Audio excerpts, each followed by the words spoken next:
Abdou a vu le jour il y a tout juste une semaine. Sa maman, Aminata, est une Sénégalaise de 33 ans, sans papier. Elle parle à peine français. Bonjour madame. Bien qu'en situation irrégulière, Aminata a pu accoucher gratuitement. Je passe voir si tout va bien. Je suis Anne-Sophie, la sage-femme. On ne s'est pas encore vu. Elle bénéficie de l'aide médicale d'État, un dispositif spécial pour les sans-papiers, présent sur le territoire depuis plus de 3 mois. Il faut bien donner le sein au bébé. La tête, ça tourne? Mal, quelque part? Petit. Ça? Aminata et son bébé auraient dû quitter la maternité il y a 4 jours. Mais ils sont sans abri. L'établissement se sent dans l'obligation de les garder. On ne peut pas mettre une patiente dehors avec son nouveau-né. Donc on a notre côté humain qui nous dit oui, il faut les garder à tout prix. Mais on a notre côté soignant qui se dit l'hôpital n'est pas un hôtel. L'hôpital, ça coûte cher, c'est des journées d'hospitalisation complètes. Donc c'est pas l'idéal de les garder hospitalisés. C'est très compliqué. La question est très délicate. Allez, à plus tard. Ok. Une situation qui peut peser sur le budget de l'hôpital. La sécurité sociale verse un forfait moyen de 3 500 € à la maternité pour chaque accouchement. 3 jours d'hospitalisation. Mais au-delà de ce délai standard, elle ne règle plus qu'une quarantaine d'euros par jour. Comme Aminata, 4 mères sans domicile accouchent en moyenne chaque semaine dans cette maternité publique de Seine-Saint-Denis, le département le plus pauvre de France. Des migrantes sans papier pour la plupart. Comment l'hôpital fait-il face à ces patientes de plus en plus nombreuses? Et comment les prendre en charge quand elles n'ont ni revenus, ni couverture sociale? Que faire de celles qui n'ont aucun endroit où aller après leur accouchement? Comment financer leur séjour qui s'éternise?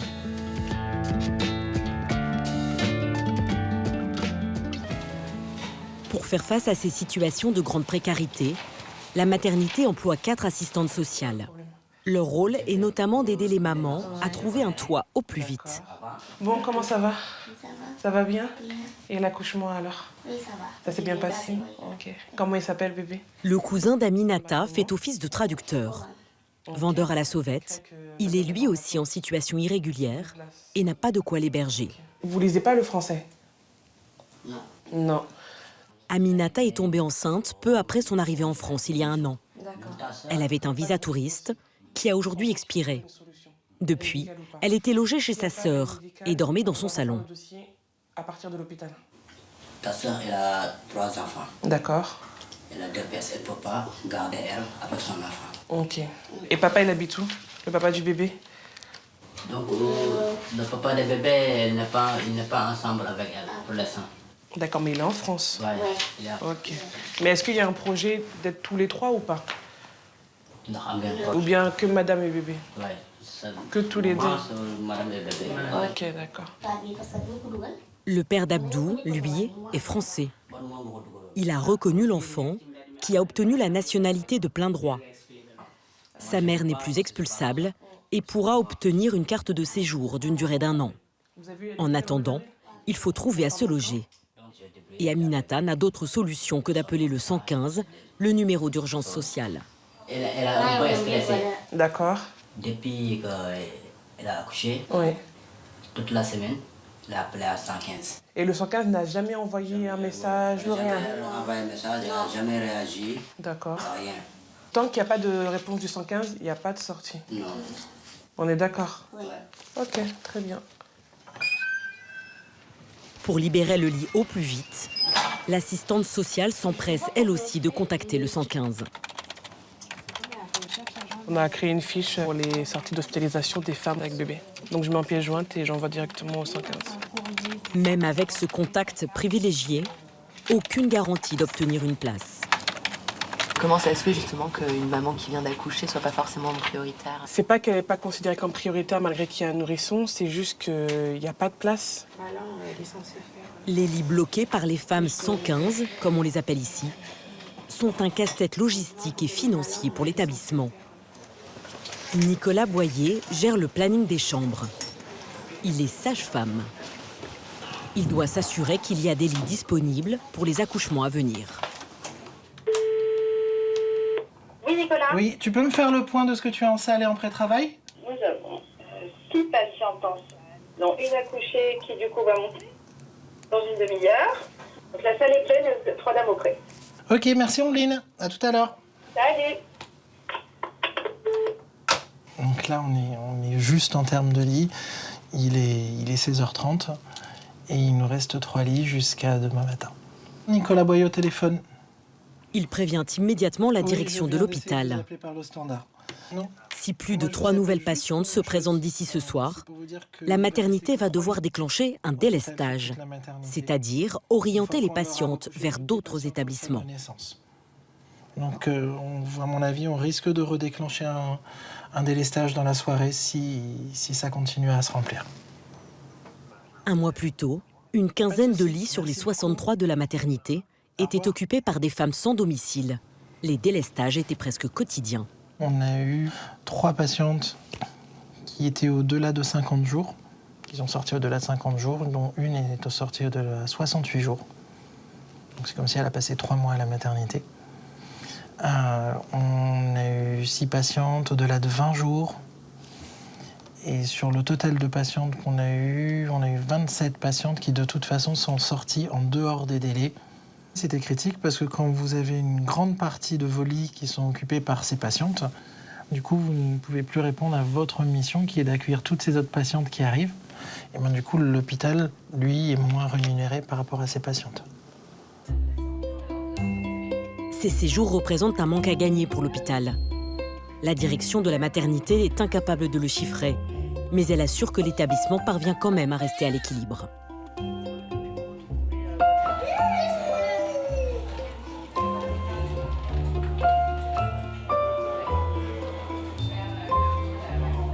Pour les suivis de grossesse, il arrive aussi que certaines patientes n'aient aucune couverture sociale, pas même l'aide médicale d'État accordée aux sans-papiers. C'est le cas d'Alina. Elle a fait une demande, mais n'a toujours pas de réponse. En attendant, elle doit faire suivre sa grossesse. Elle est enceinte de 8 mois. Installez-vous. Cette Ivoirienne de 29 ans dit avoir fui son pays il y a 1 an pour éviter à sa fille aînée de se faire exciser comme elle. Ça va, vous y arrivez? Hein? Oui, ben c'est les ligaments, ça tire à l'intérieur. Il est temps que ça s'arrête et que le bébé arrive, hein? Son mari est ivoirien lui aussi. Ils vivent dans un hébergement du 115 et sont tous les deux en situation irrégulière. Il va bien, ce petit bébé? Il fait encore la fête? Ça vous rassure, hein? C'est bien. C'est bon, moi j'ai terminé, vous pouvez vous relever. Allez, oh, c'est dur, ça va? Vous avez besoin d'aide? Aujourd'hui, c'est la dernière consultation avec moi. Oui. Que je vois. En attendant d'obtenir l'aide médicale d'État, toutes ces consultations, ces échographies et ces médicaments sont quand même prises en charge. La maternité lui délivre des bons de gratuité pour les soins, des bons passes. Je vais vous refaire une ordonnance avec le bon pass. Ils sont financés par le ministère de la Santé. Pour aller à la pharmacie pour la gratuité. L'hôpital de Saint-Denis a ainsi reçu une enveloppe de 770 000 € l'an dernier. 7 fois plus qu'un établissement de taille comparable dans les Yvelines, par exemple, un département moins défavorisé. Il y a des priorités. Hein. Et pour venir, le jour de l'accouchement, comment vous allez faire? Si la douleur commence. Vous avez quelqu'un qui peut quand même vous emmener en voiture? Non, je n'ai personne. Vous appelez les pompiers? Oui. Hein? Bon, faut savoir que si vous n'avez pas tout ce qu'il faut pour la naissance du bébé, on a quelques vêtements, nous, ici. Hein? Si c'est positif. Aucun hôpital public n'a le droit de refuser de prendre en charge des patientes sur le point d'accoucher, quel que soit leur statut ou leur revenu. mal souvent. Tout là me fait mal aussi. Ces consultations permettent d'éviter les complications qu'il faudrait gérer de toute façon. Quand on peut avoir un suivi normal, ça permet aussi d'éviter des grossesses avec des accouchements prématurés, de découvrir certaines maladies, d'éviter aussi des césariennes en urgence. Et si on peut faire quelque chose pour eux, c'est important. C'est la dignité, on a la chance d'avoir ça dans notre pays. Je crois que les gens ne se rendent pas toujours compte de la chance qu'on a d'avoir ça dans notre pays. J'ai plus qu'à vous souhaiter une belle et bonne fin de grossesse. Faites bien attention à vous. Merci. Bonne fin de journée. Bon courage. Tenez, je vous rends votre dossier. Vous allez le porter au bout. Allez, au revoir. Les femmes qui vivent dans des conditions précaires ont 2 fois plus de risques d'accoucher prématurément.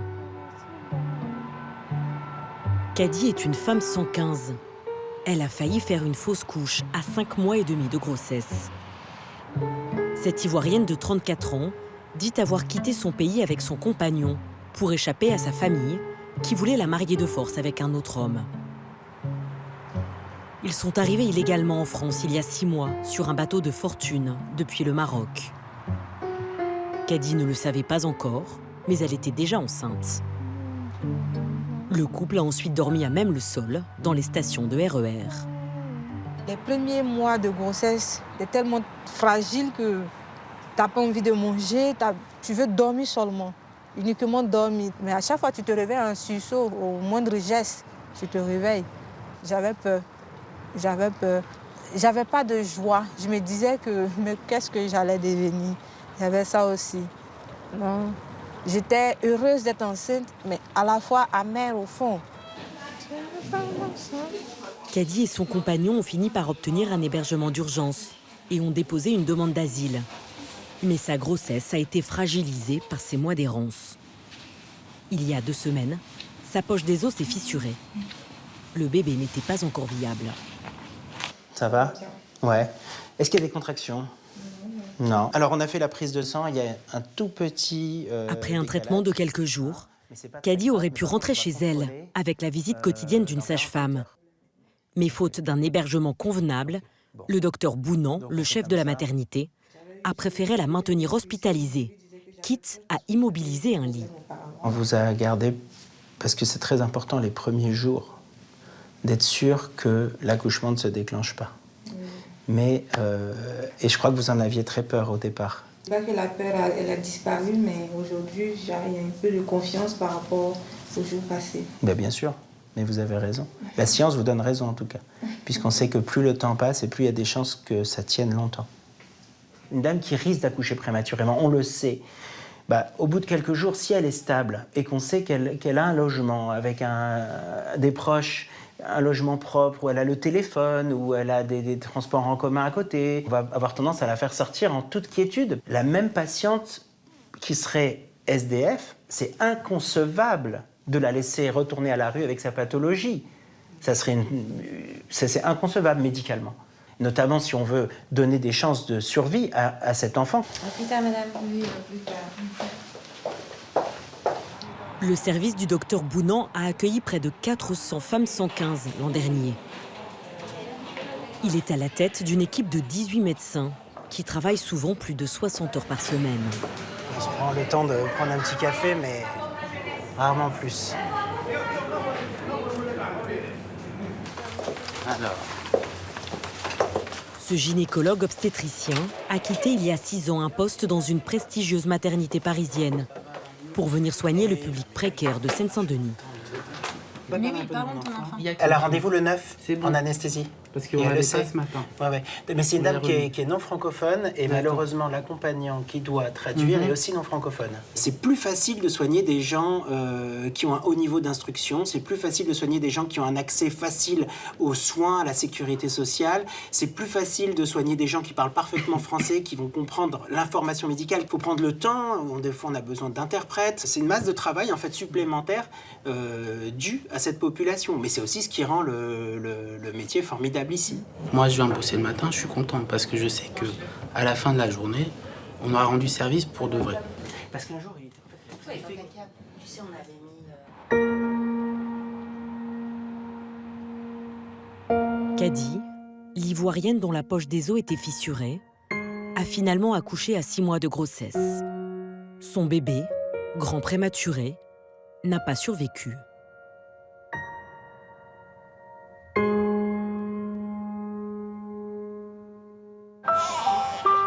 Aminata, la jeune mère sénégalaise en attente d'un hébergement d'urgence, a enfin reçu une réponse du 115. Il y a une place pour elle.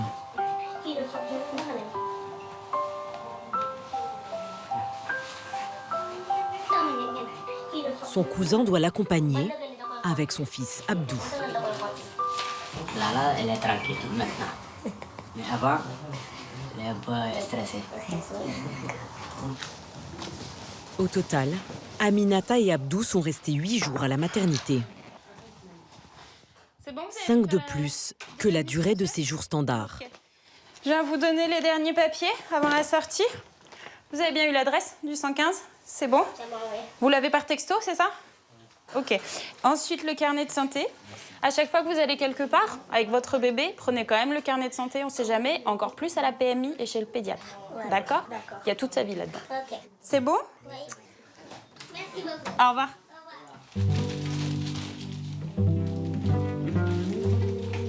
Ce n'est probablement pas la dernière fois qu'Aminata rassemble ses affaires dans des sacs. Les logements proposés par le 115 ne sont que provisoires et les familles sont régulièrement déplacées d'hôtel en hôtel.